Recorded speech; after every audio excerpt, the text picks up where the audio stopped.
صلو علی الحبیب صلی اللہ تعالی علی محمد صلی اللہ علیہ وآلہ وسلم۔ رنج و غم دور ہونے کے لیے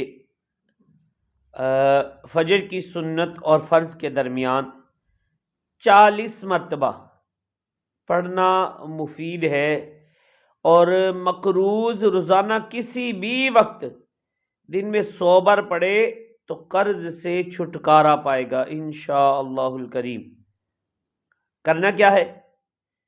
حدیث پاک میں ہے، اللہ پاک کے آخری نبی صلی اللہ تعالی علیہ وآلہ وسلم یہ دعا پڑھتے تھے، یا حیو یا قیوم برحمتک استغیث، یا حیو یا قیوم برحمتک استغیث، یا حیو یا قیوم برحمتک استغیث۔